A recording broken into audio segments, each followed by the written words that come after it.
textbook probably should be to use them as a takeoff point for discussion in class.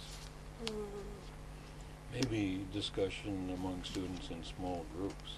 Because if the class is large, 35 people, who wants to speak to the whole class? Nobody. Nobody.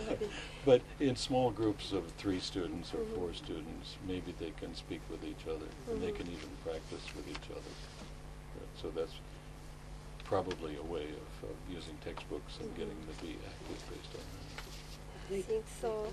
So we have 40 students each class. Yes. So maybe just like my presentation, maybe like that. So maybe they are boring. English lesson. Also, I was bored because they just sitting there. That is very problem. I don't think you're fair to yourself. I suspect that your presentations are really very good, and that the good students really listen carefully and learn a lot and enjoy the presentations and respect you. Of course, the poor students don't know what you're talking about.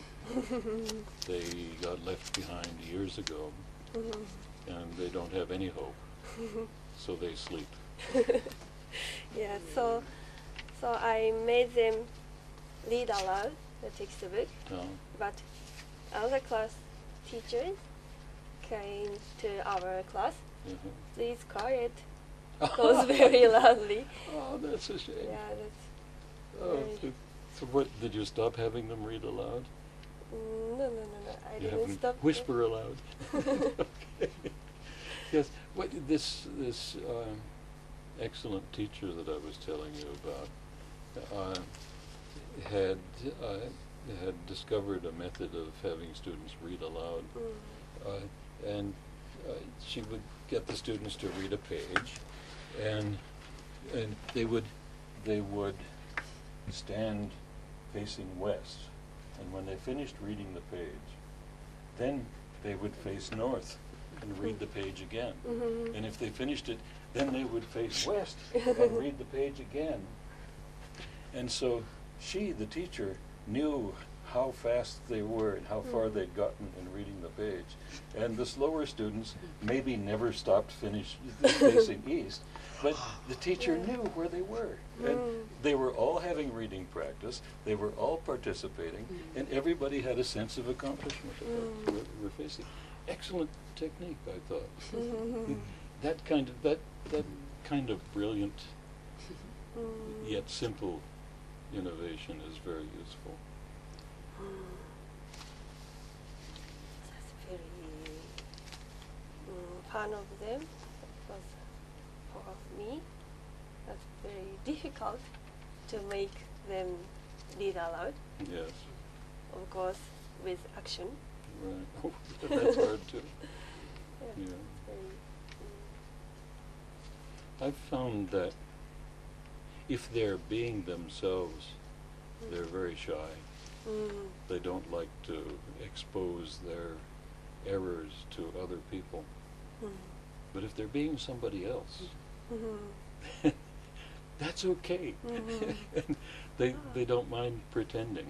So if they can pretend that there's some character, such as, I don't know, Donald Duck or Mickey Mouse or some character, then they don't mind being foolish. They don't mind reading things because it's not themselves. No one needs to be embarrassed about pretending to be somebody else, and everybody can do that. Turns out. So that's probably a good method for teachers to use. Very interesting.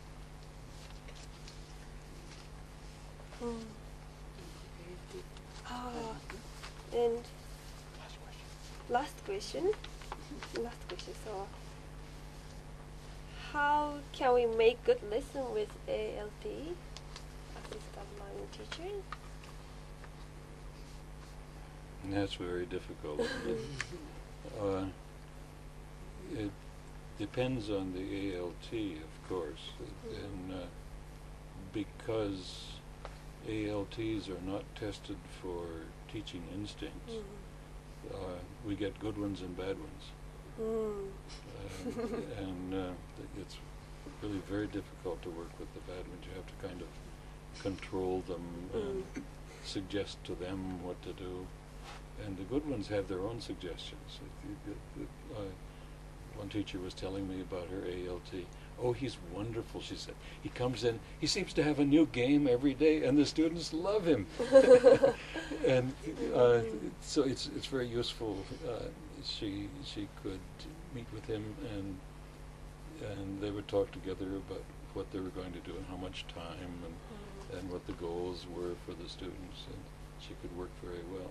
One general rule for working with ALTs is to spend time with them every day talking about the lesson just passed and planning the next lesson.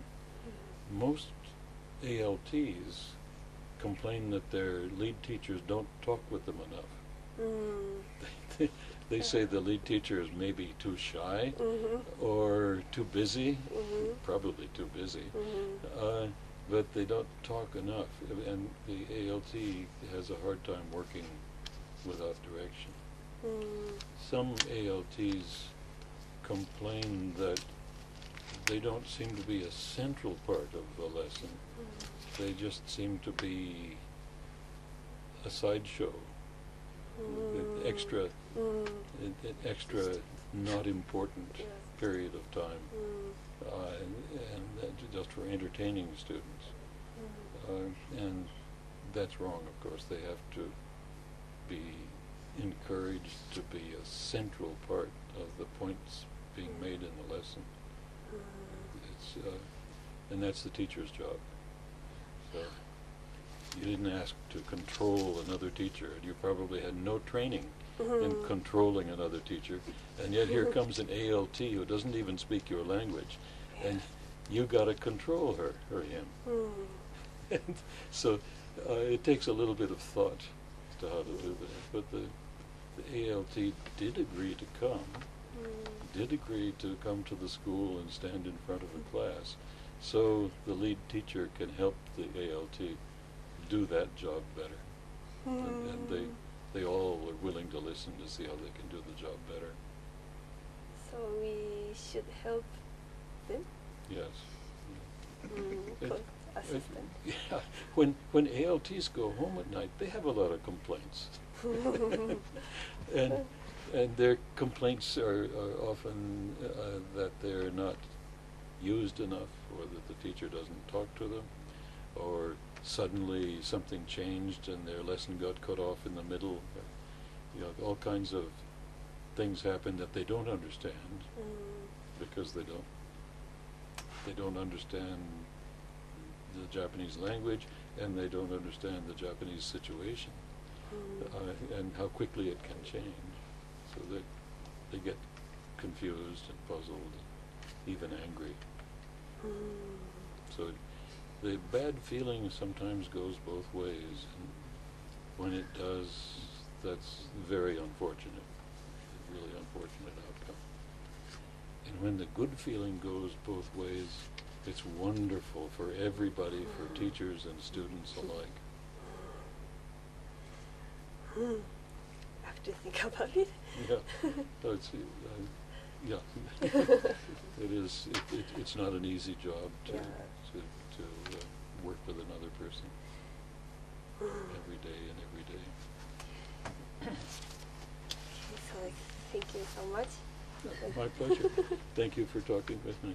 Thank you for being so honest about your own teaching situation. Thank you. I appreciate that. Thank you.